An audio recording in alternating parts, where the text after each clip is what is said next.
Sometimes the hardest thing about starting over is believing you still can.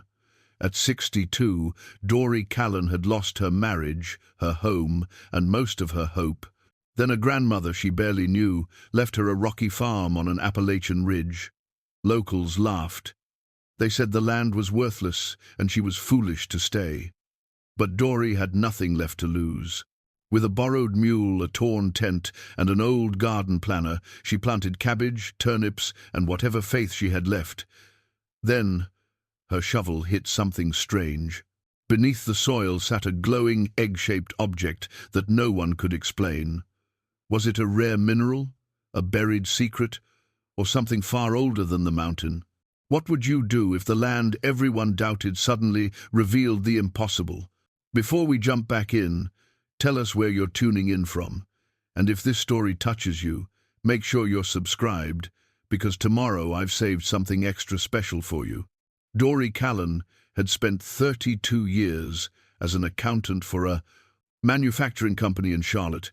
She had balanced ledgers, prepared quarterly reports, and sat through thousands of meetings where men in suits talked about efficiency and growth margins. She had done everything that was expected of her. She had married Raymond Callen when she was 29, raised 2 children in a 4-bedroom house with a manicured lawn, and never once complained when her husband's ambitions took precedence over her own quiet dreams. The divorce had not been dramatic. There was no screaming, no thrown dishes, no accusations that made for interesting stories at dinner parties. Raymond had simply come home one evening, set his briefcase on the kitchen counter, and told her he wanted something different. After 33 years of marriage, he wanted different. Dory had nodded, poured herself a glass of wine, and asked him when he planned to leave. He was gone by the weekend. Their children, Melissa and David, had taken the news with the practical detachment of adults who had long since built their own lives. Melissa was a pediatrician in Boston, too busy saving children to spend much time worrying about her mother's emotional state. David worked in finance in New York, and his phone calls had always been brief, even before the divorce. Dory did not blame them. She had raised them to be independent, and they were. The house sold within 3 months. Dory found herself standing in an empty living room, surrounded by boxes destined for a storage unit she would probably never visit. She was 62 years old, newly divorced, and she had no idea what to do with the rest of her life. The lawyer's call came on a Tuesday morning in March. "Mrs. Callen, this is Harold Perkins from Boone County, West Virginia. I'm calling about your grandmother, Lenora Callen. I'm sorry to inform you that she passed away 6 weeks ago." Dory had to sit down. Lenora Callen. She had met her grandmother exactly twice, once when she was 7 years old and again when she was 12. Both visits had been brief, uncomfortable affairs orchestrated by her mother, who had never hidden her disdain for the old woman who lived alone on a mountain in West Virginia. Dory's memories of Lenora were fragments: weathered hands that smelled of tobacco, a voice that carried the music of the hills, a whispered promise that Dory had never understood. "She left you her property," Harold Perkins continued. 47 acres on Callen Ridge, including a cabin and all its contents. You're her only living heir. Dory drove 12 hours to Boone County, arriving at dusk on a Friday evening in late April. The roads grew narrower and more winding as she climbed into the mountains, her sedan struggling against grades that seemed designed for vehicles with more determination. When she finally turned onto the unmarked dirt road that led to Callen Ridge, her headlights illuminated a wooden sign so weathered she could barely read it. Callen Farm. The cabin emerged from the mist like something from another century. It was small, perhaps 800 square feet, with a sagging porch and windows that reflected nothing but darkness. The field beyond it was overgrown with weeds and wild grass, and the garden plots that Dory could barely make out were choked with years of neglect. Mist curled off the ridge and settled into the hollow below, giving the whole scene an ethereal quality that made Dory feel as though she had stepped out of time entirely. She sat in her car for a long moment, listening to the engine tick as it cooled. What was she doing here? She was a city woman, an accountant, a person who had never grown so much as a tomato plant in her entire life. This land was rocky and wild and completely beyond her understanding.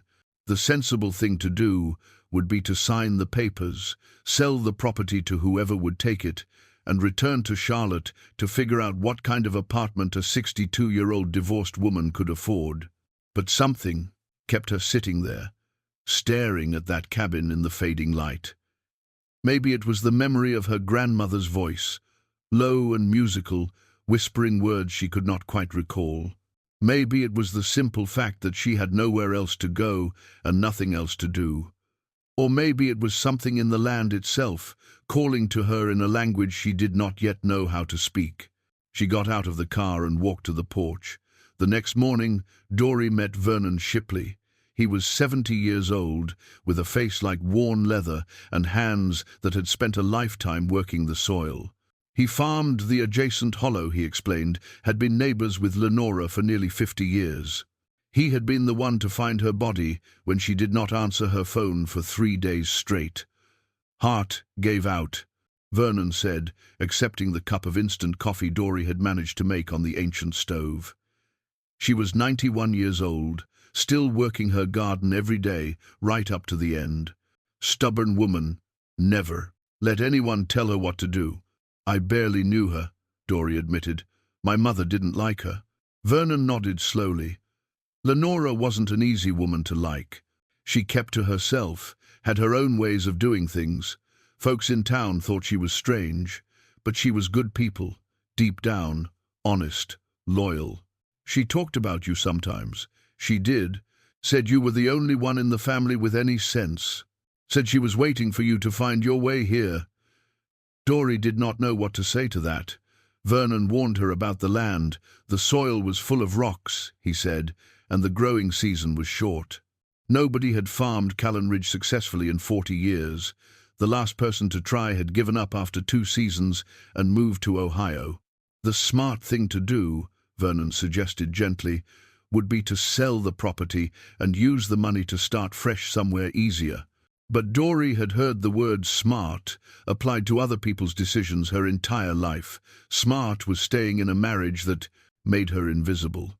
Smart was working a job that paid the bills but starved her soul. Smart was letting other people define what her life should look like. She was done being smart. I'm going to stay, she told Vernon. I'm going to try. He looked at her for a long moment, then nodded slowly. All right then. I've got a mule you can borrow. Name's Cleet. Stubborn as they come, but he'll work if you treat him right. The first weeks were harder than anything Dory had ever experienced. The cabin needed repairs, the roof leaked, the floorboards were rotted in places, and the pump outside required a new seal before it would draw water. She lived in a patched tent beside the cabin while she worked on making the structure habitable, falling asleep each night to the sounds of the forest and waking with muscles that screamed in protest. Among her grandmother's belongings, Dory found a garden planner dated 1978. It was a simple thing, a spiral-bound notebook with handwritten entries detailing planting schedules, soil amendments, and harvest yields.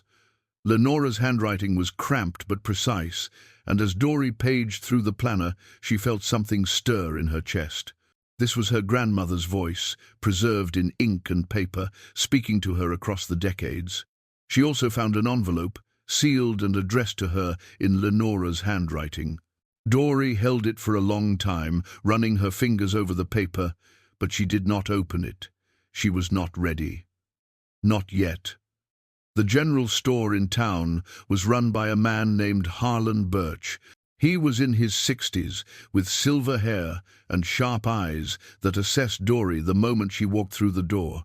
He was polite but distant, answering her questions about seeds and supplies without offering any warmth or welcome. His daughter, Trudy, was different. Trudy was in her early 40s, with kind eyes and a gentle manner that reminded Dory of the nurses who had cared for her mother in her final days. Trudy offered Dory seeds on credit explaining that newcomers often struggled their first season and there was no shame in needing a little help. "Don't mind my father," Trudy said quietly as she bagged the seeds. "He's not good with strangers, but most folks around here are decent enough once they get to know you." Dory returned to the farm and began clearing the first garden plot. The work was backbreaking, removing rocks, turning soil, building raised beds from salvaged lumber. Cleet the mule proved to be exactly as stubborn as Vernon had promised, but he was also strong and steady, and Dory found herself talking to him during the long hours of labor. He never answered, of course, but his presence was a comfort in a place where she otherwise felt completely alone. On her third night on the mountain, Dory sat on the cabin's repaired porch and cried. She cried for her failed marriage, for the children who had grown up and away, for the life she had thought she would have, and the life she had actually lived. She cried for the grandmother she had never known, and the mother who had kept them apart. She cried for the 62 years that had passed, and the uncertain years that remained. And when she was done crying, she wiped her face, stood up, and walked to the garden plot she had cleared that day. The soil was dark and rich beneath the rocks she had removed, and when she knelt and pressed her hands into it, she felt something she had not felt in a very long time. She felt alive. The next morning, she opened her grandmother's garden planner and began marking rows. Cabbage, turnips, potatoes, beans. She did not know if any of it would grow, did not know if she had the skill or the strength to see it through, but she planted anyway. She planted because it was the only thing she knew how to do. She planted because her grandmother had planted before her. She planted because the alternative was giving up, and Dory Callen had given up on enough things in her life. The seeds went into the ground, and Dory went to bed that night with dirt under her fingernails and hope in her heart. She did not know, as she drifted off to sleep in her narrow bed, that the mountain was about to change everything. She did not know that beneath the soil where she had planted her cabbage and turnips, something was waiting, something that Lenora had known about, something that had been buried for longer than anyone could remember. She did not know that her shovel was about to strike something extraordinary. All she knew was that for the first time in years, she had a reason to wake up in the morning. For the first time in years, she had a purpose. The land everyone doubted had given her something precious, the chance to begin again. And Dory Callen was determined to make it count. 3 weeks passed on Callen Ridge, and Dory began to believe she might actually survive this strange new life she had chosen. The cabbage seedlings emerged first, tiny green shoots pushing through the dark, soil like small declarations of faith. The turnips followed, then the beans, their delicate leaves unfurling toward the mountain sun. Dory stood at the edge of her garden each morning, coffee in hand, watching her plants grow with a wonder that surprised her. She had created this. She had cleared the rocks and turned the soil and planted the seeds, and now life was emerging from the ground she had worked with her own 2 hands. Vernon stopped by regularly, ostensibly to check on Cleet, but really, Dory suspected, to make sure she had not given up and disappeared in the night. He offered advice sparingly, in the way of mountain people who respected others' right to make their own mistakes. When Dory's bean poles collapsed in a thunderstorm, he showed her how to anchor them more securely. When her cabbage leaves began to yellow, he suggested she add bone meal to the soil. He never said, "I told you so," and never suggested she was foolish for staying. For that, Dory was grateful. On a Tuesday afternoon in mid-May, Dory decided to expand her garden. The first 2 rows were thriving, and her confidence had grown along with her plants. She marked out a 3rd row, farther from the cabin, in a section of the field that had been particularly overgrown when she arrived. The soil there seemed darker, richer, and she wondered if her grandmother had gardened in that spot decades ago. The work was familiar now. She used a mattock to break up the ground, then a shovel to turn the soil and remove the rocks that seemed to multiply no matter how many she extracted. Cleet stood nearby, watching her with his usual expression of patient disdain. Dory had come to appreciate the mule's company, even if their relationship consisted entirely of her talking and him ignoring her. Her shovel struck something solid about 18 inches down. She assumed it was another rock, the land was full of them, and adjusted her angle to pry it loose. But the sound was wrong. Instead of the dull thud of metal against stone, there was a hollow resonance, almost musical, that seemed to vibrate up through the shovel handle and into her hands. Dory paused, frowning. She struck the spot again and heard the same strange sound. She knelt in the dirt and began to dig with her hands, pulling away clumps of soil and small rocks. The object beneath was smooth, smoother than any stone she had ever touched, and it seemed to grow warmer as she exposed more of its surface. When she finally pulled it free and held it up to the afternoon light, her breath caught in her throat. It was egg-shaped, about the size of a cantaloupe, and it glowed, not brightly, not like a flashlight or a lamp, but with a soft, pulsing luminescence that seemed to come from somewhere deep within its surface. The glow was pale blue, almost white at its center, and it shifted and moved like something alive. Dory sat back on her heels and stared at the object in her hands. Her rational mind, the mind that had balanced ledgers and prepared tax returns for 3 decades, insisted that there must be an explanation. A phosphorescent mineral, perhaps. Some kind of natural phenomenon that geologists could easily identify. But the object was warm, not hot, but warm, like skin, and the glow pulsed in a rhythm that felt almost like a heartbeat. She carried it to the pump and washed away the remaining dirt. As the water ran over its surface, the glow intensified, brightening until Dory had to squint against it. Then, gradually, it faded back to its original soft pulse, as if the object was responding to stimulation. She brought it inside the cabin and set it on the kitchen table. For hours, she sat and watched it, noting how the glow seemed to brighten when she moved closer and dim when she stepped away. She tried speaking to it, feeling foolish, but the object gave no response beyond its steady, rhythmic pulse. When darkness fell outside the windows, the glow became more pronounced, casting soft shadows across the cabin walls.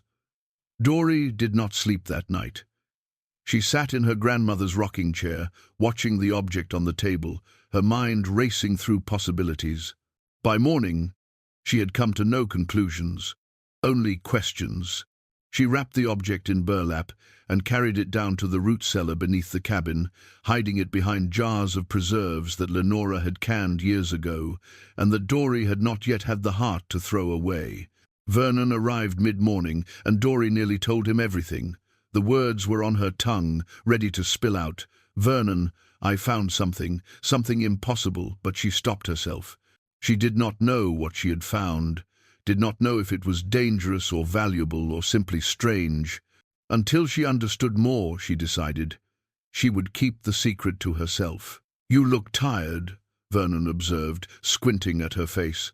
"Not sleeping well?" "Just getting used to the quiet," Dory said, which was not entirely a lie. After Vernon left, Dory returned to the dig site and spent the afternoon excavating the area around where she had found the object. She dug down 3 feet in every direction, sifting through the soil with her fingers, but found nothing else unusual. Whatever the object was, it had been buried alone. That evening, she sat on the porch as the sun set behind the ridge, casting long shadows across the overgrown field. She thought about her grandmother, about the life Lenora had lived alone on this mountain for more than 60 years. She thought about the sealed letter she still had not opened, the letter addressed to her in Lenora's careful handwriting. She thought about the whispered promise from her childhood, words she could not quite remember, but that seemed to hover at the edge of her consciousness like a half-forgotten dream. She went inside and found the letter where she had left it, in the drawer of the nightstand beside her bed. Her hands trembled slightly as she slid her finger beneath the flap and broke the seal that Lenora had made who knew how many years ago. The letter was short, written on lined paper in the same cramped handwriting as the garden planner. "Dear Dory," it began, "if you're reading this, I'm gone, and you've decided to stay. I hoped you would. The mountain has been waiting for you, even if you didn't know it. There are things buried here, Dory. Things I found years ago and couldn't explain. I was afraid of them at first, but they're not dangerous. They're gifts, I think, though I never understood from whom or for what purpose.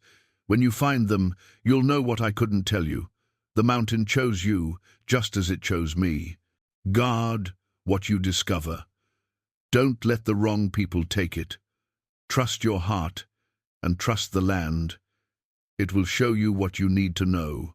With love, your grandmother, Lenora.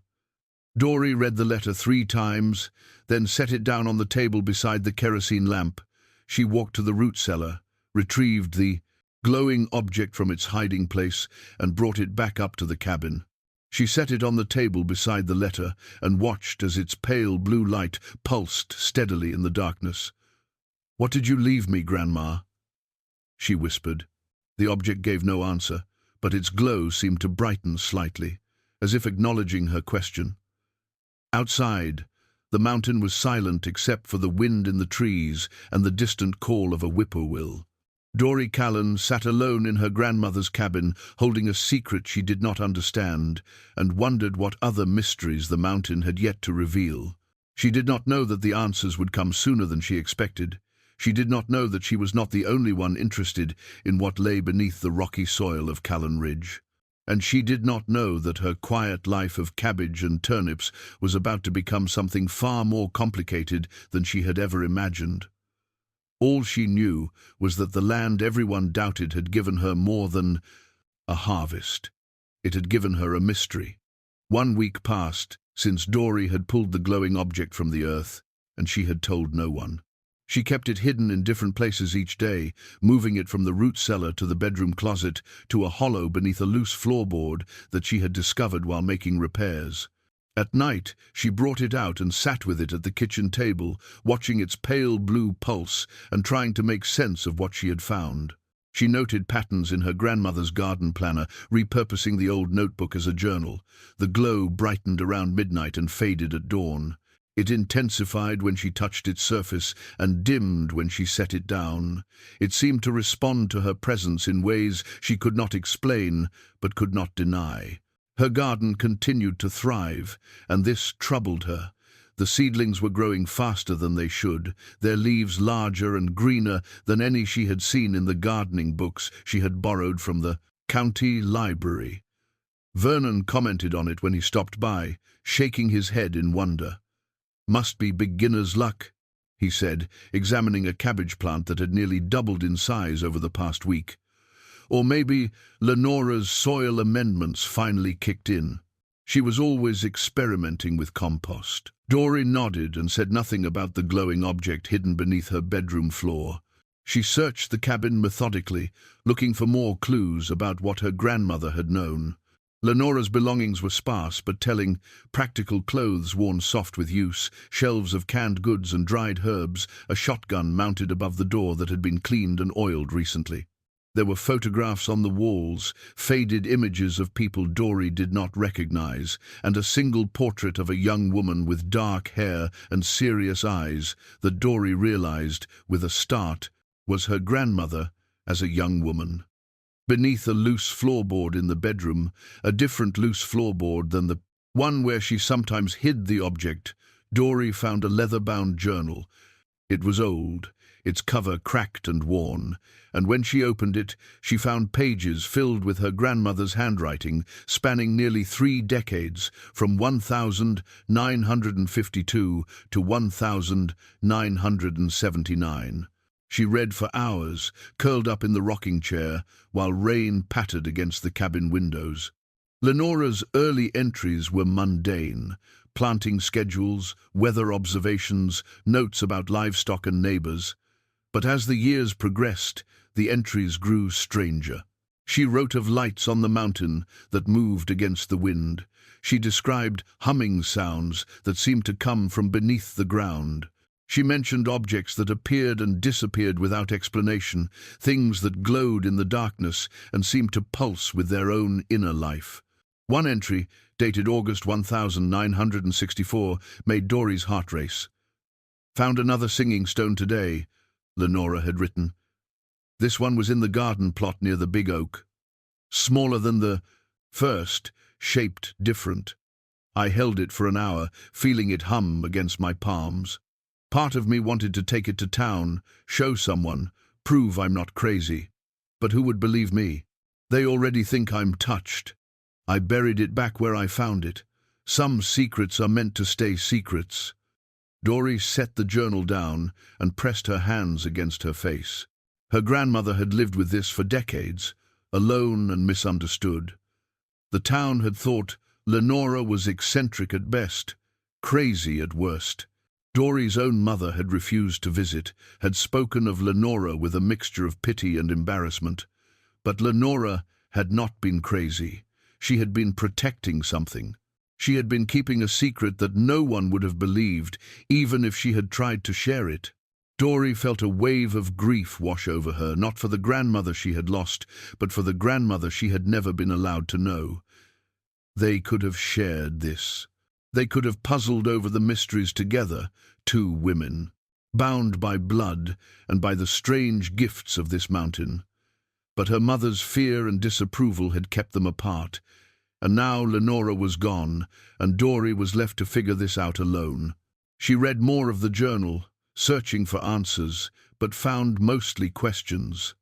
Lenora had never discovered what the objects were or where they came from.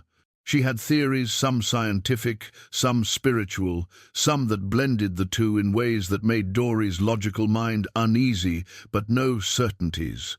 The only thing Lenora seemed sure of was that the objects were not dangerous, at least not to her, and that they were connected to the land in some fundamental way she could not articulate. The next morning Dory drove into town for supplies. The rain had stopped, and the mountain roads were slick with mud and fallen leaves. She navigated carefully, her sedan fishtailing on the curves, and arrived at Harlan Birch's general store just as he was flipping the sign from "closed" to "open." He greeted her, with the same cool politeness he had shown since her arrival, answering her questions and ringing up her purchases without any warmth or curiosity. But Dory noticed something different today. His eyes seemed to follow her as she moved through the aisles, and when she glanced up unexpectedly, she caught him watching her with an expression she could not quite read. Trudy was not in the store that day, and Dory found herself missing the younger woman's kindness. She paid for her supplies and loaded them into her car, but as she climbed behind the wheel, she saw Harlan standing in the doorway, still watching her. "Your grandmother's place?" he said, his voice carrying across the parking lot. "Lot of history up there on that ridge." Dory paused, her hand on the car door. "I'm learning that." Harlan nodded slowly. "Some histories are best left buried." He turned and went back inside before Dory could respond. She drove home with his words echoing in her mind, a warning she did not quite understand. When she arrived at the cabin, she walked the perimeter of her property, checking for signs of anything unusual. Near the root cellar she found them, boot prints in the mud, fresh from that morning, too large to be hers. Someone had been on her land, someone had been close to her cabin while she was away. Dory stood over the prints, her heart pounding, and looked out at the mountain that surrounded her. The trees were thick and dark, and the ridge above was lost in morning mist. Anyone could be up there, watching. Anyone could be waiting. She went inside and checked her hiding place. The object was still there, pulsing softly in the darkness beneath the floorboard. But she moved it again that night, just to be safe. And she kept her grandmother's shotgun within reach when she went to sleep, her dreams troubled by images of lights in the darkness and strangers with muddy boots. Someone knew she was here. Someone knew what the mountain held. And Dory was no longer sure she was alone in her search for answers. Dory examined the boot prints more carefully the next morning, once the sun had risen and the mist had cleared from the hollow. They led from the tree line at the edge of her property to the root cellar, circled the small structure twice, and then retreated back into the woods. Whoever had been here had known exactly where to look. She mentioned the trespass to Vernon when he stopped by later that day, careful to keep her voice casual and her reasons vague. "I found some boot prints near the cellar," she said. "Fresh ones. Do you know if anyone might have come by while I was in town?" Vernon scratched his chin, considering. "Could be hunters. Deer season isn't for a few months yet, but some folks scout their spots early. Could be kids from town looking for trouble." He paused, his weathered face thoughtful. "Or could be someone interested in your land." "Interested how?" Vernon looked out at the ridge, his eyes distant. Lenora had news. Visitors sometimes. People who wanted to buy her property. She always ran them off, said she'd die before she sold a single acre. After a while, they stopped coming. But there have always been stories about this ridge, Dory. Stories that go back further than I can remember. Dory waited, and after a long moment, Vernon continued. "My wife, Millie, God rest her soul, she was friends with Lenora. They'd sit on this porch and talk for hours. Millie believed in things. Mountain magic, she called it. Lights that moved through the trees, sounds that came up from the ground. She said Lenora knew more about this mountain than anyone alive, and she was protecting something important." He shook his head. "I thought it was just stories, old women's talk. But I saw the lights myself once, about 40 years ago, coming up from the ridge like someone had lit a fire underground. I never told anyone except Millie. She said Lenora had warned her that some things weren't meant to be shared." Dory. He felt a chill run through her despite the warmth of the afternoon sun. "What do you think it was?" "I don't know," Vernon admitted. "I've spent my whole life on this mountain, and I still don't understand half of what goes on here. But I know Lenora wasn't crazy, whatever folks in town might say. And I know she had her reasons for keeping to herself." He turned to look at Dory, his expression serious. "If someone's poking around your property, you should be careful. This land has secrets, and secrets attract interest. Not all of it friendly." After Vernon left, Dory returned to her grandmother's belongings, searching more systematically than before. In the back of the root cellar, behind stacked jars of preserves and forgotten crates of tools, she found a wooden strongbox. The lock was old and rusted, and it broke easily under the force of a hammer. Inside, she found photographs. Dozens of them, some dating back to the 1940 seconds. They showed Lenora as a young woman, sometimes alone, and sometimes with people Dory did not recognize. In several photos, Lenora stood near rock formations that Dory had seen during her walks on the ridge. In others, she held objects that caught the light in strange ways, their surfaces seeming to glow even in the faded images. At the bottom of the box, Dory found a hand-drawn map. It was sketched on yellowed paper, its lines faded but still legible. The map showed Callen Ridge and the surrounding hollows, with 5 locations marked by small symbols Dory did not recognize. One of the marked spots was her garden plot, the place where she had found the glowing object. The others were scattered across the ridge and into the neighboring woods, places she had not yet explored. She sat back on her heels, the map in her hands, understanding dawning slowly. The egg-shaped object was not alone. There were others buried on this mountain, in places Lenora had marked, but perhaps never excavated. Dory did not know what the objects were or why they were here, but she knew one thing with sudden certainty. She needed to find them before anyone else did. She spent the rest of the afternoon studying the map, comparing it to the topographical survey she had found among the property documents. The nearest marked location was a rocky outcrop about half a mile from the cabin, on the far side of a narrow creek that ran along the property line. She decided to investigate the next morning, when she would have a full day of light to work with. That night, she could not sleep. She lay in bed listening to the sounds of the mountain, the wind in the trees, the distant call of an owl, the creek burbling somewhere in the darkness, and tried to calm the anxiety that churned in her stomach. She was a 62-year-old woman with no experience in mysteries or adventures. She was an accountant, for heaven's sake. She balanced ledgers and prepared reports. She did not go searching for glowing objects buried in the woods. But she was also the granddaughter of Dory Callen, a woman who had spent 60 years guarding secrets that no one else believed. She was the heir to this land and everything buried beneath it. And she was, for perhaps the first time in her life, completely free to make her own choices without worrying about what anyone else thought. Around midnight, she heard something outside, a sound that did not belong to the mountain's usual symphony, the crunch of footsteps on gravel, slow and deliberate. She crept to the window and peered out, her heart hammering in her chest. A flashlight beam swept across the yard, probing the darkness near the root cellar. Dory could not see who held it. They were too far away, hidden by the shadows at the tree line, but she watched as the beam moved methodically across her property, searching.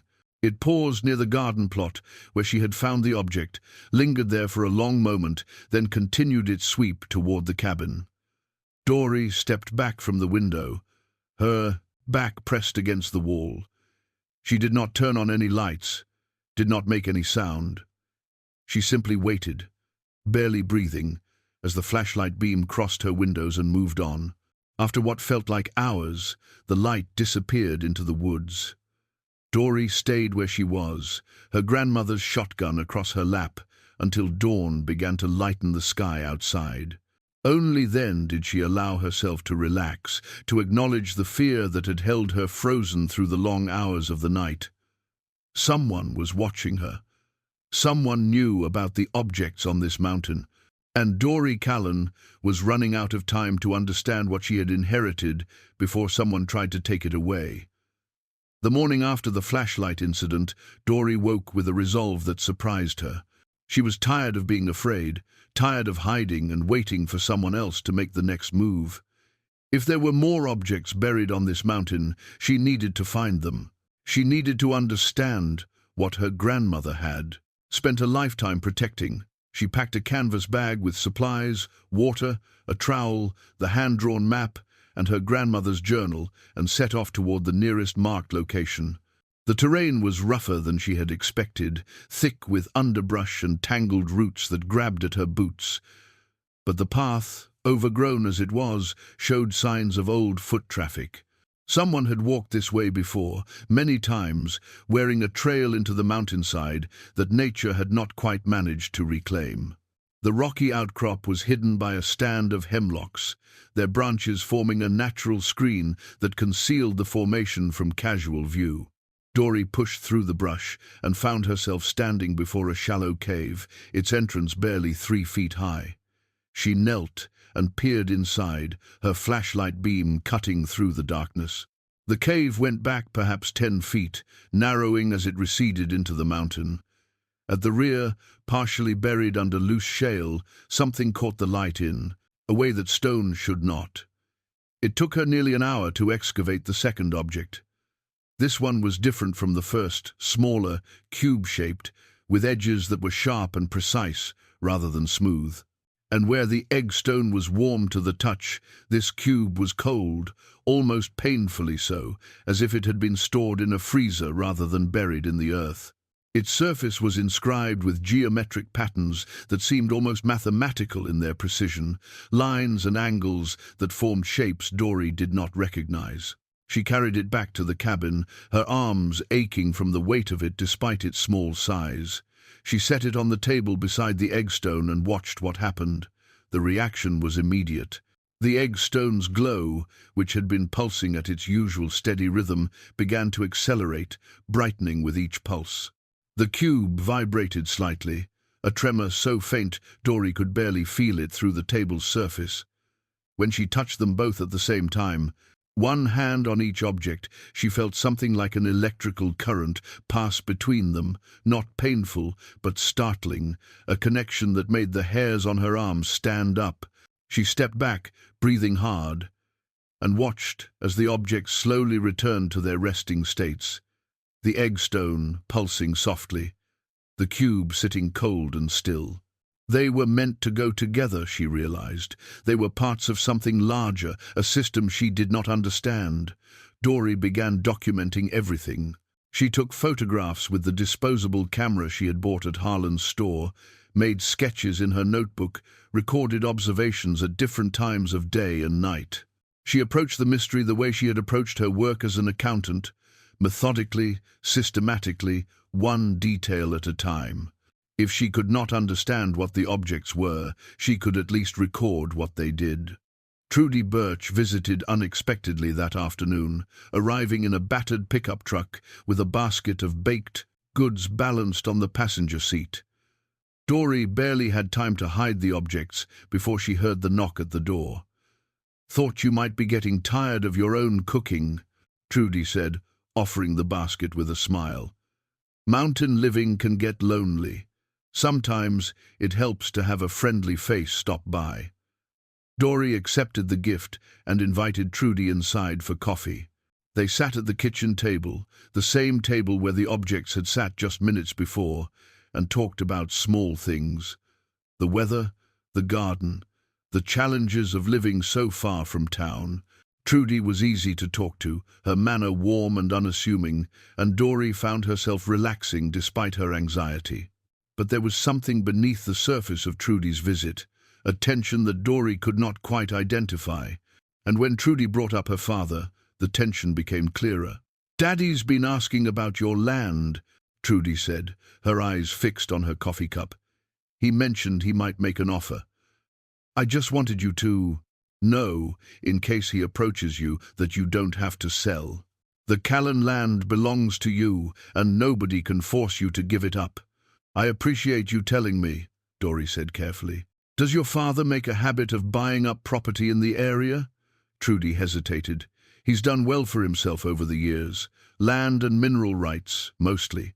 He has a good eye for value." She paused. "But I know this place meant something to Lenora. She loved it here, even when everyone else thought she was crazy for staying. I'd hate to see it go to someone who just wanted to—" She stopped herself, shook her head. "I'm sorry. That's not my business. I just wanted you to know you have options." After Trudy left, Dory sat on the porch and thought about what she had said. Harlan Birch wanted her land. He had a history of buying property for mineral rights, and someone had been prowling around her property at night, searching for something in the darkness. The pieces were beginning to fit together in a pattern Dory did not like.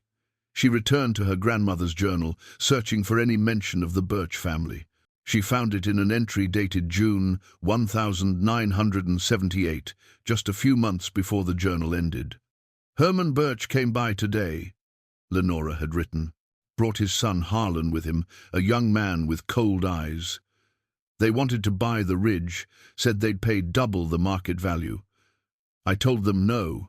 Herman smiled like he expected that answer, said, "I should think carefully about my decision.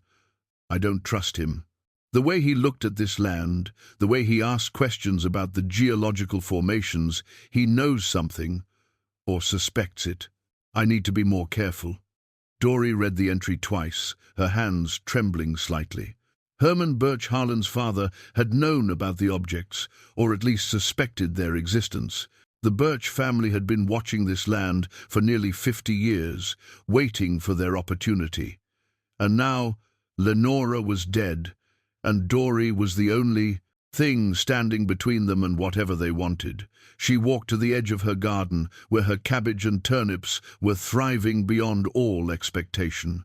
The mountain rose behind her, ancient and patient, holding secrets in its rocky heart.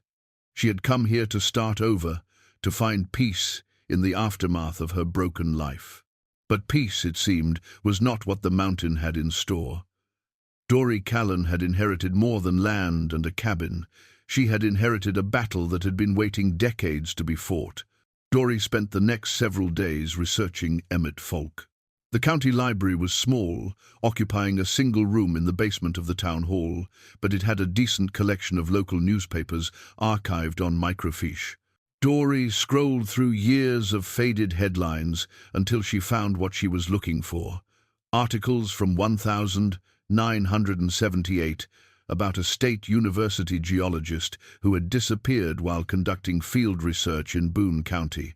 Emmett Falk had been 34 years old, a rising star in his department, known for his unconventional theories about Appalachian geology.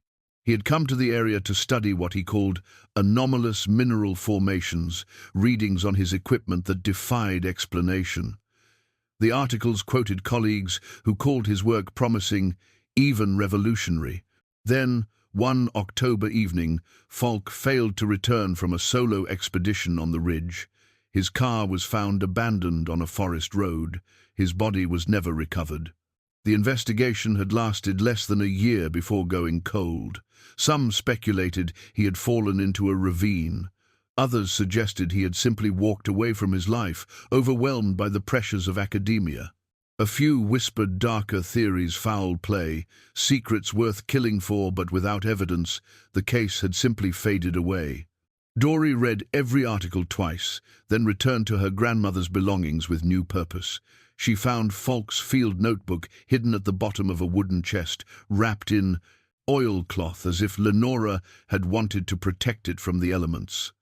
The notebook was water-damaged, its pages warped and difficult to read, but the content was unmistakable. Falk had been studying the same phenomena that Lenora had documented in her journal. His notes described electromagnetic readings that spiked without explanation, soil samples that contained minerals he could not identify, and objects that seemed to emit their own light source. He had theorized that the formations were not natural, that they had been placed deliberately, perhaps by a civilization far older than anyone imagined. His final entries were hurried, the handwriting growing more erratic as the pages progressed. "They're watching me," Falk had written on October 3rd. "Men in suits, asking questions at the university. Corporate interests, they claim, looking for mineral rights. But their questions are too specific. They know about the objects." Someone told them, October 7th, "Elle says I need to be careful. She's hidden the evidence in places only she knows. If something happens to me, she has everything I've documented. The truth will survive, even if I don't." The notebook ended there. Emmett Falk had disappeared 5 days later. Dory sat in her grandmother's cabin, the notebook in her lap, and felt the weight of the past pressing down on her. Lenora had not just been protecting strange objects. She had been protecting a man's life work, the evidence of a discovery that someone had been willing to kill for. And she had done it alone, for nearly 50 years, waiting for someone to pass it on to. "You chose me," Dory whispered into the silence. "Why?" But she knew the answer, even as she asked the question. Lenora had seen something in her granddaughter, even in those brief childhood visits. She had seen someone who would not give up, who would not be frightened away. She had seen someone who, when the time came, would stand her ground. Dory drove to the county library the next day and searched for more information about the men Falk had mentioned. She found nothing, definitive corporate records from the 1,970 seconds were not easily accessible, but she found enough to worry her. Mining companies had been active in the region during that period, buying up land rights and conducting surveys. Several of them had been interested in Callen Ridge specifically, though all inquiries had been rebuffed by Lenora. After the library, she stopped at Vernon's farm to share what she had learned. She told him everything, the objects, the journal, Falk's notebook, the connection to the Birch family. Vernon listened without interrupting, his weathered face growing more serious with each revelation. "I knew Emmett Falk," Vernon said when she finished. "Not well, but I knew him. He came around asking questions the summer before he disappeared. Nice fellow, respectful. He spent a lot of time with Lenora, more than anyone else in town. After he vanished, Lenora was different, more careful, more watchful." He paused. "I think she blamed herself for what happened to him." "Do you think the Birch family was involved?" Vernon was quiet for a long moment. "Herman Birch was not a good man. He made his money by taking advantage of people, buying land for pennies when folks were desperate, and selling it for dollars when the price was right. He had connections, people in the state government, businessmen from out of town. If someone wanted to make a geologist disappear, Herman would have known how to arrange it. He shook his head. But I never had proof. None of us did. Dory thanked him and drove home, her mind churning with possibilities. She was so deep in thought that she almost missed what was waiting for her at the cabin. The door was open. She had locked it that morning, she was certain of it, but now it stood ajar, swinging slightly in the afternoon breeze. Dory sat in her car for a long moment, her hands gripping the steering wheel, before she gathered the courage to approach. Inside, the cabin had been searched. Not ransacked. Whoever had done this had been careful, methodical, but searched nonetheless. Drawers stood slightly open. Books had been moved on their shelves. The floorboard where she had hidden the objects had been pried up and replaced, though whoever had done it had taken care to make the damage minimal. But the objects were not there. Dory had moved them again that morning, hiding them in a different location before she left for the library. The searcher had found nothing because there was nothing to find. She walked through the cabin, cataloguing what had been disturbed, and found her grandmother's journal missing from its hiding place. The searcher had taken it, along with several of the photographs from the strongbox. Evidence, Dory realized. They had taken the evidence that tied the objects to this land and to the people who had tried to claim it. Her hands shook as she retrieved the objects from their new hiding place, a hollow in the stone foundation at the back of the cabin that she had discovered while making repairs. They were still there, pulsing softly, waiting, but the journal was gone, and with it much of what she knew about her grandmother's history. Dory sat down heavily at the kitchen table and pressed her hands to her face. She was in over her head. She was a 62-year-old woman, alone on a mountain, facing enemies she could not see and did not understand. She should call the police, call her children, call someone who could help. But she knew, even as the thought crossed her mind, that she would not. This was her fight now. Her grandmother had passed it to her, and she would not let it go. The mountain had chosen her, and Dory Callen would not let the mountain down. 3 days after the break-in, Dory found an envelope in her mailbox. It was Manila, unmarked, with no return address or postage. Someone had placed it there by hand, which meant someone had driven up the long dirt road to her property and left it without knocking on her door. Dory stood at the mailbox for a long moment, turning the envelope over in her hands before carrying it back to the cabin to open. Inside was a government dossier, perhaps 50 pages, with most of the text heavily redacted. Black lines, obscured names, dates, locations, anything that might identify the specific people or places involved. But what remained was damning enough. The dossier described a 1,952 investigation into what it called anomalous geological phenomena in a mountainous region of West Virginia. The investigating team had documented strange readings, unexplained energy signatures, and the recovery of several artifacts of unknown origin. The artifacts had been transported to a secure facility for study, but the investigation had been terminated abruptly. All materials ordered destroyed, all personnel reassigned. Certain phrases leaped out at Dory as she read, "Non-terrestrial origin cannot be ruled out. Potential energy applications requiring further study. Local population, unaware of significance, recommend maintaining information blackout." Clipped to the dossier was a handwritten note on plain paper. "Your grandmother saved this." It read, "Now it's your turn. Trust no one from town. A friend." Dory read the dossier 3 times, her coffee growing cold beside her. The government had known about the objects or objects like them for more than 70 years. They had investigated, collected evidence, and then buried it. Why? What had they found that was dangerous enough to warrant a complete cover-up? And who was this friend who had delivered the dossier to her mailbox? Someone who knew about Lenora, about the objects, about the threat Dory faced. Someone who wanted to help her, or at least wanted her to have information. She thought about calling the police, but what would she tell them? That she had found glowing rocks on her property and someone had broken into her cabin to steal her grandmother's diary, they would think she was senile. They would think grief and isolation had affected her mind. She thought about calling her children, but the conversations played out in her head before she could even dial the numbers. Melissa would be concerned but dismissive, too busy to visit but full of suggestions for therapists and senior living communities. David would be polite but distant, checking the box of "called Mom" without actually engaging with anything she said. They loved her. She knew, in their own distracted way. But they would not believe her, and she was not sure she could bear their patronizing sympathy. No, she had spent 62 years being dismissed by the people who should have listened, by Raymond, who had never taken her opinion seriously, by colleagues who had talked over her in meetings, by her own mother, who had kept her from the one family member who might have understood her. Dory was done being dismissed.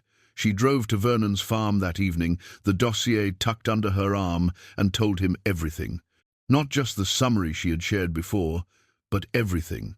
The object's behavior when brought together, the way her garden was thriving beyond all natural explanation, the fear that had kept her awake night after night since she discovered what was buried beneath her land.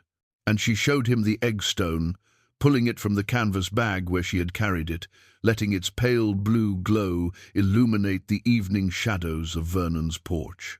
Vernon stared at it for a long moment, his face unreadable. Then he let out a slow breath and shook his head. "I'll be damned," he said quietly. "All those years Millie told me about Lenora's lights, and I thought she was exaggerating, thought they were both seeing things that weren't there." He reached out tentatively, his weathered hand hovering over the object's surface. "May I?"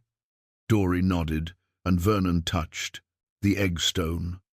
The glow brightened at his touch, just as it did when Dory held it, pulsing with what she had come to think of as recognition. "It's warm," Vernon said, wonder in his voice, "like something alive." "I don't know what it is," Dory admitted, "but I know people have been trying to get it for decades. And I think," she hesitated, then pushed forward, "I think the Birch family is involved. Has been involved since before my grandmother died." Vernon withdrew his hand from the object and met her eyes. "There's something I should have told you," he said. "Something I've known for years, but never had the courage to share with anyone outside my family." He paused, gathering himself, and Dory waited. Harlan Birch's father, Herman. He was one of the men who visited Lenora in 1978, right before Emmett Falk disappeared. I saw him drive up here one evening, him and 2 other men, in a fancy car. I was out checking my fence line and watched them go up the road. When they came, back down an hour later, Herman was angry. I could see it in the way he drove, fast and reckless. Whatever happened up here, it didn't go the way he wanted. "And you never said anything?" "To who?" The sheriff was Herman's cousin. The mayor owed him money. Half the town depended on Birch money in one way or another. And after Falk disappeared, Vernon shook his head. "After that, I kept my head down and my mouth shut." Millie understood. She said Lenora was strong enough to protect herself. And she was right. For 50 years, Lenora held them off. "But now she's gone," Dory said softly. "Now she's gone," Vernon agreed. "And Harlan has been waiting all this time, watching, biding his time. He's not like his father, not as crude, not as obvious, but he wants the same thing. Whatever's on your land, the Birch family has been trying to get their hands on it for 3 generations. Dory thought about Trudy, about the warning she had delivered, about the courage it must have taken to defy her own father. Trudy isn't like him. "No," Vernon said. "Trudy has her mother's heart, but she can't stop Harlan. None of us can. Not alone." "Then I won't be alone," Dory said, her voice steadier than she felt. "You said Millie believed in Lenora, believed in what she was protecting. Will you help me protect it now?" Vernon was silent for a long moment, staring out at the mountains that ringed his farm. Then he nodded slowly. "I'm 70 years old," he said. "My wife is gone, My children moved away, and I've got nothing to do but tend my crops and wait to die. If Lenora's granddaughter needs help fighting off the Birch family, then I guess I've finally found something worth doing with the time I have left." Dory felt tears prick at her eyes. Gratitude, relief, the simple, overwhelming comfort of not being alone. She reached out and squeezed Vernon's hand, and he squeezed back. "We need a plan," she said. "We do," Vernon agreed. "But first, we need to know what we're dealing with. How many more of these objects are buried on your land?" "The map shows 3 more locations," Dory said. "I've only been to one of them." "Then, that's where we start. Tomorrow morning, we go find out what else the mountain has been hiding." Outside, the sun had set, and the first stars were appearing above the ridge. Dory looked out at the darkness and thought about the road ahead, the danger, the uncertainty, the enemies she could not yet see. But for the first time since she had found the glowing object in her garden, she did not feel afraid. She felt ready. The mountain had chosen her, and now she would not face its secrets alone. The vehicles arrived just after sunset, their headlights cutting through the evening mist that had settled over Callen Ridge. Dory had been expecting something like this. In the 3 days since she and Vernon had formed their alliance, she had seen signs of increased surveillance, unfamiliar cars parked at the end of her road, strangers in town who asked too many questions, a sense of watching eyes that followed her wherever she went. She had prepared as best she could, securing the objects in hidden locations, documenting everything she knew, and sending copies of her evidence to people she trusted outside Boone County. But she had hoped for more time. She had hoped to find the remaining objects, to understand what she was protecting before she had to defend it. The convoy stopped at the property line, 3 vehicles, expensive SUVs that looked out of place on the muddy mountain road. Harlan Birch stepped out of the lead vehicle, his silver hair gleaming in the headlights. He was accompanied by 2 men in suits who had the look of lawyers or executives, men accustomed to getting what they wanted through paperwork and pressure rather than physical force. Dory watched from her porch, her grandmother's shotgun leaning against the railing within easy reach. She did not touch it, not yet, but she wanted them to see it, to understand that she was not the frightened old woman they might have expected. "Mrs. Callen," Harlan called, his voice carrying across the distance between them. "I was hoping we might have a conversation." "You're on my property without invitation," Dory replied. "That's not a conversation. That's trespassing." Harlan smiled, the expression smooth and practiced. "I apologize for the informality. We've tried reaching you through proper channels, but you haven't returned our calls." He gestured to the men beside him. "These gentlemen represent Consolidated Mountain Resources. They've asked me to facilitate an introduction, given my family's long relationship with this area." "Consolidated Mountain Resources," Dory repeated. "Never heard of them." "We're a mineral exploration company," one of the suited men said, stepping forward. His voice had the flat, rehearsed quality of someone who had delivered this pitch many times before. "We believe your property may contain geological formations of significant scientific interest. We're prepared to make a very generous offer for the land, or, alternatively, for the exclusive rights to survey and extract any relevant materials." Dory looked at the man, then at Harlan, then back at the man. "And what geological formations would those be exactly?" A pause. The suited man exchanged a glance with Harlan before continuing. "Our research suggests the possibility of rare mineral deposits, specifically crystalline structures with unique electromagnetic properties. We would need to conduct surveys to confirm—" "You already know what's here," Dory interrupted. "Your company, or whatever company came before it, has known since 1952. I've seen the dossier." The silence that followed was heavy with implications. Harlan's smile faded, replaced by something colder, more calculating. The suited men stepped back slightly, as if reassessing their approach. "Mrs. Callen," Harlan said, his tone no longer friendly. You've been on this mountain for less than 3 months. You don't understand what you're dealing with. The things buried on this land, they're not yours to keep. They're of interest to people with resources and capabilities far beyond anything you can imagine. The smart thing, the safe thing, would be to take our offer and walk away. Your father made the same pitch to my grandmother 50 years ago, Dory said. She said no. I'm saying no. This conversation is over. I'm afraid it's not, Harlan said. You see, we've done some research of our own.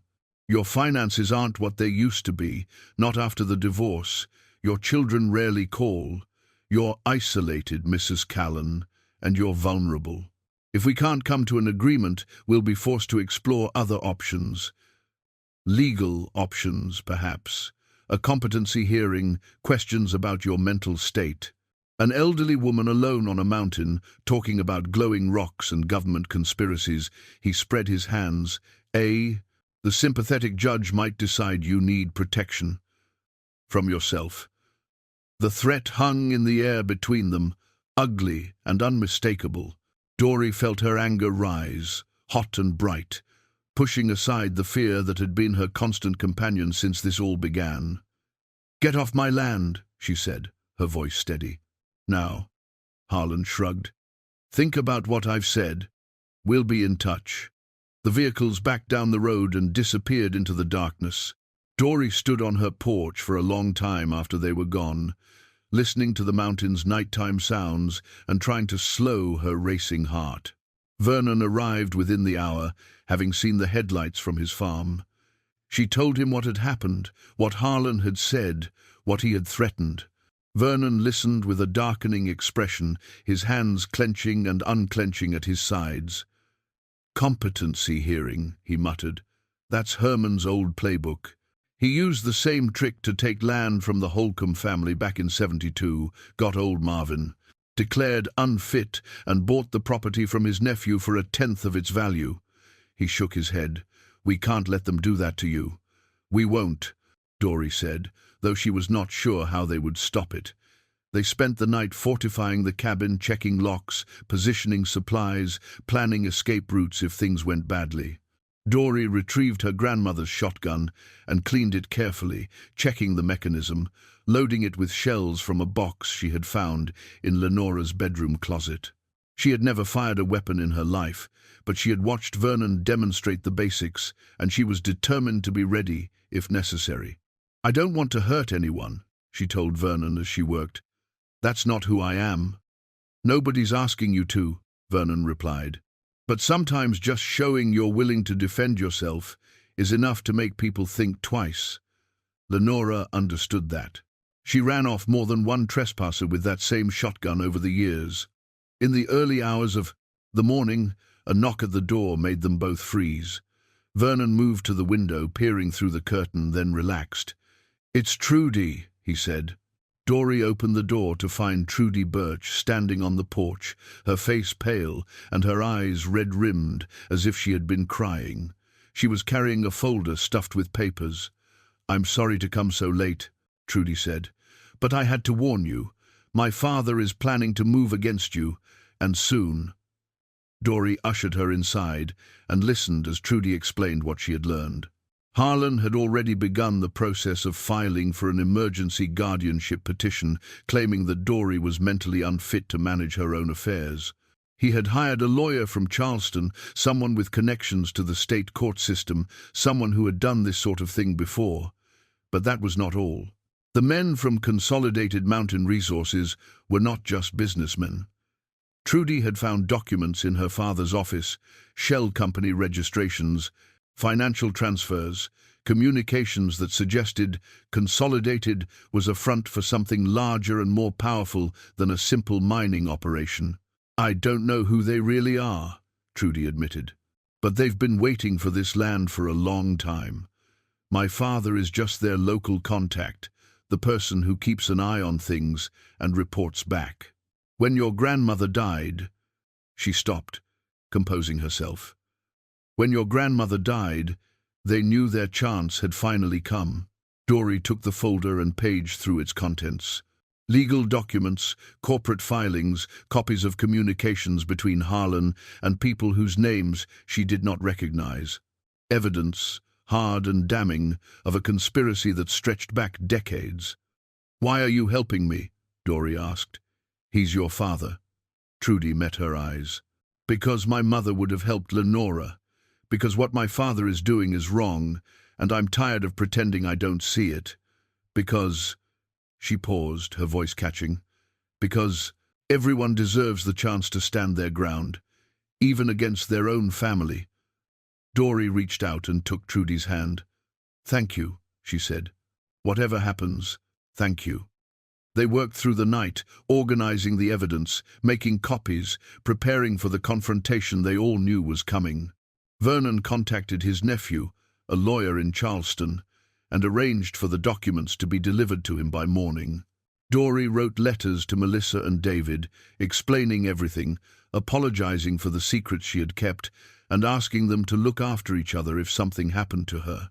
She also wrote to a journalist at the state newspaper, someone who had covered environmental issues and corporate malfeasance in the past.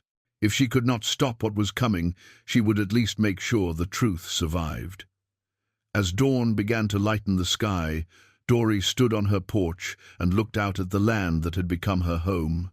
The garden was thriving, green and lush, despite the rocky soil.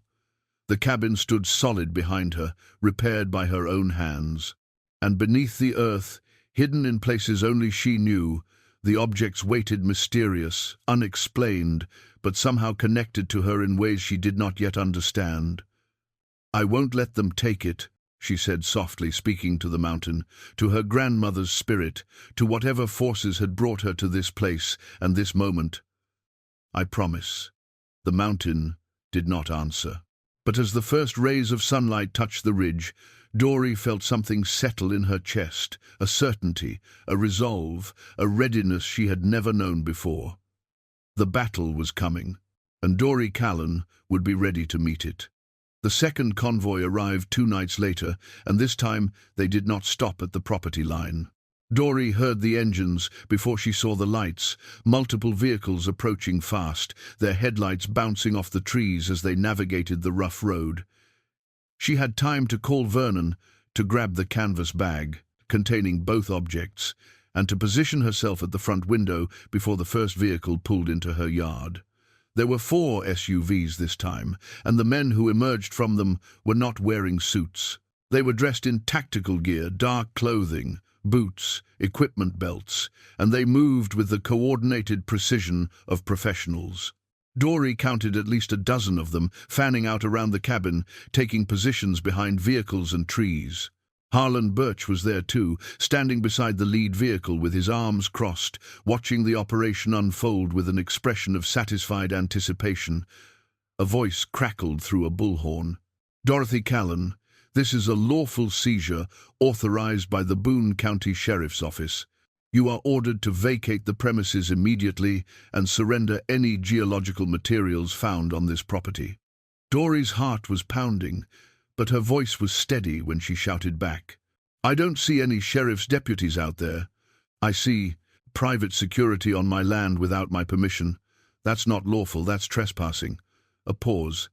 Then, "Mrs. Callen, we don't want this to get difficult. Come out peacefully, hand over the materials, and we can resolve this without incident." Dory looked at the men surrounding her cabin, at the weapons they carried, at the cold efficiency of their movements. She was a 62-year-old woman with a shotgun she had never fired. She had no chance against them in a straight confrontation. But she was not planning a straight confrontation. She retreated from the window and moved to the kitchen table where she had laid out the 2 objects. The egg stone pulsed with its familiar pale blue light, and the cube sat cold and still beside it. She had spent hours over the past week studying them, learning their patterns, beginning to understand how they responded to stimulation and to each other.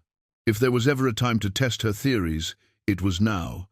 She heard boots on the porch, someone trying the door. The new locks held, but they would not hold for long.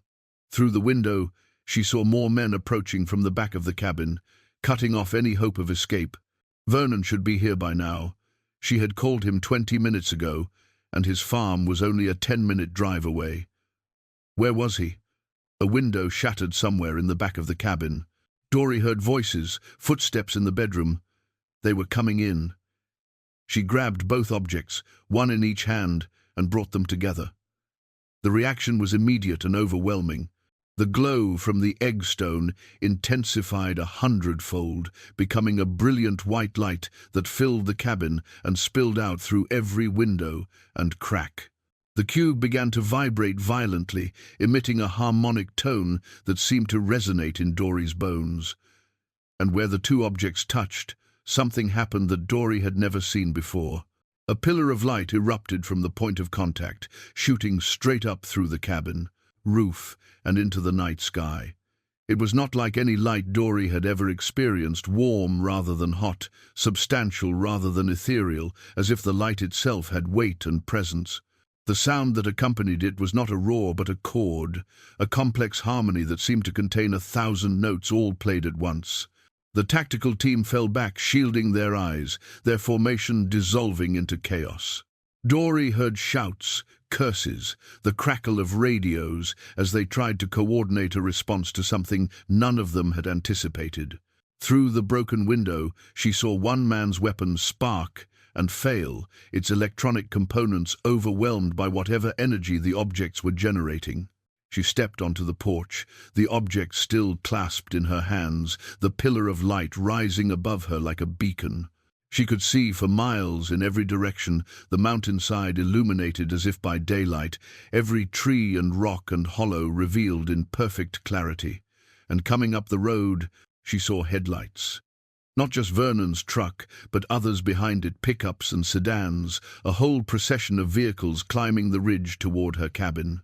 The neighbors. They had seen the light, just as everyone for miles around must have seen it, and they were coming to find out what it meant. Harlan Birch stood frozen beside his vehicle, his expression shifting from triumph to confusion to something that looked very much like fear.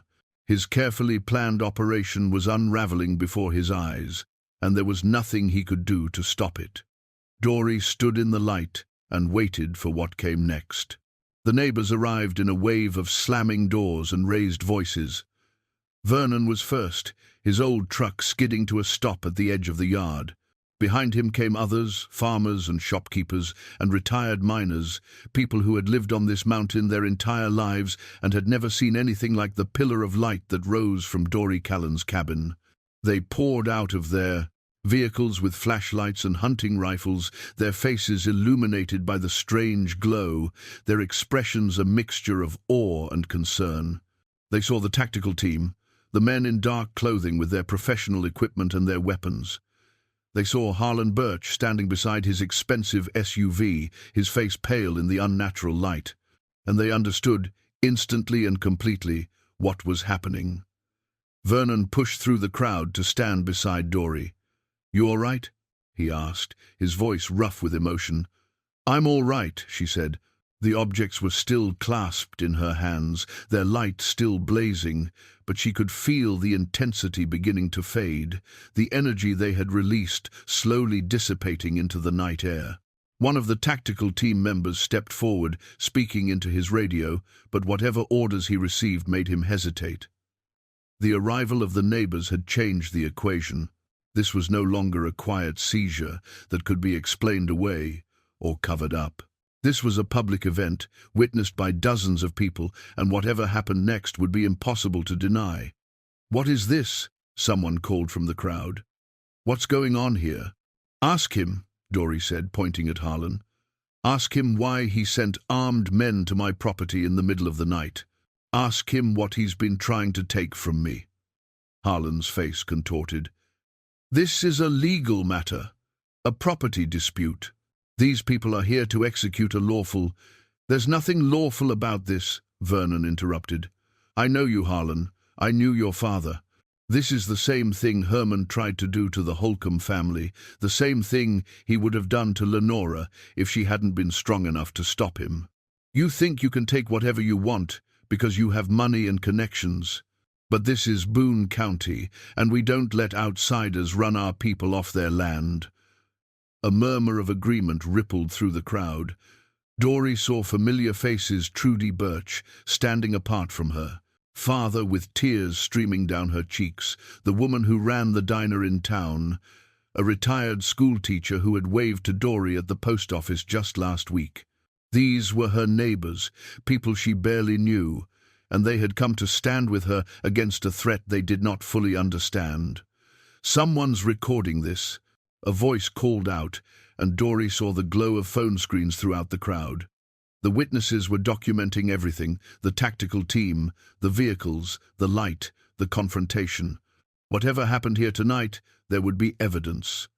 The tactical team leader received another message through his earpiece. His expression hardened, but he raised his hand and signaled his men to fall back. One by one, they withdrew to their vehicles, their weapons lowered, their mission abandoned. Whatever authority they had claimed evaporated in the face of the crowd and the cameras and the inexplicable light that had summoned them all. Harlan Birch stood alone beside his SUV, his allies retreating, his plans collapsing. He looked at Dory with an expression of pure hatred. "This isn't over," he said. "You don't know what you're protecting. You don't know what it's worth." "I know exactly what I'm protecting," Dory replied, her voice calm despite the trembling in her hands. "My grandmother's legacy, this mountain's secret, and my right to be left in peace." Harlan's jaw tightened. He looked at the crowd surrounding him, at his daughter standing among them, at the phones recording every moment.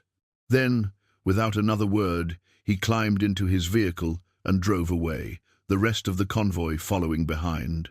The pillar of light faded as Dory separated the objects, returning them to their individual states.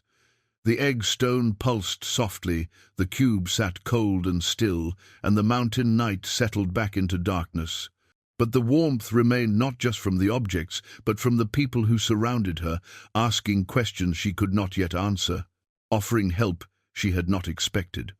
Vernon stood beside her, his hand on her shoulder. Trudy approached hesitantly, and Dory pulled her into an embrace. "Thank you," Dory whispered. "All of you." The crowd began to disperse slowly, neighbors exchanging phone numbers and promises to check in, to help with repairs, to stand together if Harlan or anyone else tried something like this again. By the time the last headlights disappeared down the mountain road, dawn was beginning to lighten the eastern sky. Dory stood on her porch, the objects cradled in her arms, and watched the sun rise over the land that everyone had doubted. She had come here broken. Tonight, she had been made whole. 3 months later, autumn had painted the mountain in shades of gold and crimson. Dory stood at the edge of her garden, surveying the harvest she had never expected to see. The cabbage heads were enormous, their leaves tight and healthy. The turnips had grown to impressive size, their purple crowns pushing up through the dark soil. The beans had produced far beyond what the seed packets had promised, and she had spent weeks canning and preserving, filling her grandmother's cellar with jars that would sustain her through the winter. The story had made the news. Briefly. A strange light on an Appalachian ridge, a confrontation between a lone woman and corporate interests, whispers of government cover-ups and mysterious discoveries. Journalists had come and gone, asking questions Dory answered carefully, revealing only what she chose to reveal. The truth she had learned was not something to be handed out freely. It was something to be guarded, shared only with those who had earned the right to know. Harlan Birch faced federal investigation now. The documents Trudy had provided, combined with the evidence Vernon's nephew had assembled, had attracted the attention of prosecutors interested in corporate fraud and abuse of legal process. Consolidated Mountain Resources had dissolved overnight, its backers retreating into shadows, its trail of shell companies leading to dead ends that investigators were still trying to unravel. Harlan had not been arrested, not yet, but his empire was crumbling, and the people of Boone County, who had once feared him, now passed him on the street without acknowledgement. Government investigators had come too, real ones this time, with proper credentials and polite requests. They had examined the objects, taken photographs and readings, asked questions that revealed they knew far more than they admitted. Dory had cooperated to a point, allowing observation but refusing to surrender what her grandmother had spent a lifetime protecting. The objects were hers, legally and morally, and she was not prepared to let them disappear into some facility where they might never be studied openly. A team from the state university visited regularly now, conducting research under Dory's watchful eye. They had theories about ancient technology, about extraterrestrial origin, about phenomena that defied their understanding of physics and geology, but no certainties. The objects remained mysterious, their purpose unclear, their origin unknown. Some questions, Dory had come to believe, were not meant to be answered. Some mysteries were meant to be lived with. Her daughter Melissa had visited last month, flying in from Boston with skepticism written on her face and leaving 3 days later with tears in her eyes. They had walked the garden together, sat on the porch watching the sunset, talked in ways they had not talked since Melissa was a teenager. "I'm sorry I didn't believe in you," Melissa had said on her last evening, her hand clasped in Dory's. "I'm sorry I was so busy with my own life that I couldn't see what you were going through." "You're here now," Dory had replied. "That's enough." David had called more often since the news coverage, his voice carrying genuine interest rather than perfunctory concern. He was planning to visit at Christmas, he said, to meet Vernon and see the land that had transformed his mother's life. Dory looked forward to it with a hope she had not felt in years. Vernon had become more than a neighbor. He was a partner, a confidant, a friend who understood the weight of what they were protecting. They shared meals together, worked the land together, sat on each other's porches in the evening, and talked about the past and the future. Millie would have approved, Vernon said sometimes, and Dory believed him. Trudy Birch came by regularly, estranged from her father, but finding a new family among the people she had helped protect. She was talking about opening her own business, a small cafe in town, something that would be hers alone. Dory had offered to be her first investor, and Trudy had accepted with tears of gratitude. On a crisp October morning, Dory hiked up the ridge to her grandmother's grave. It was a simple plot, marked by a stone that bore only Lenora's name and dates, but the view stretched for miles in every direction.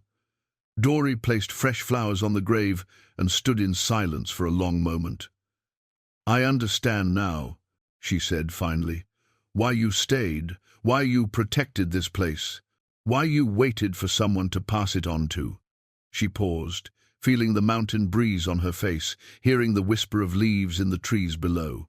"Thank you for trusting me." She walked back to the cabin and sat down at the kitchen table with a fresh notebook, a new garden planner. She had decided, though it would contain far more than planting schedules. She would document everything, the objects, their behaviors, the history she had uncovered, the theories she had developed. This notebook was for whoever came next, whoever the mountain chose after she was gone. The egg stone sat on the mantel, pulsing softly with its pale blue light. The cube rested beside it, cold and still, waiting for the next time they would be needed. Outside, the garden lay fallow for winter, but Dory could already imagine the spring planting, the seeds going into the ground, the hope that would emerge once again from the rocky soil. She had come here broken, fleeing a life that had left her with nothing. She had found something worth protecting, something worth fighting for, something that had given her purpose when she had forgotten what purpose felt like. The mountain had chosen her, and she had risen to meet it. Dory Callen smiled, opened her notebook, and began to write. "Some harvests aren't measured in bushels," she wrote on the first page. "Some harvests are measured in finding out who you were always meant to be.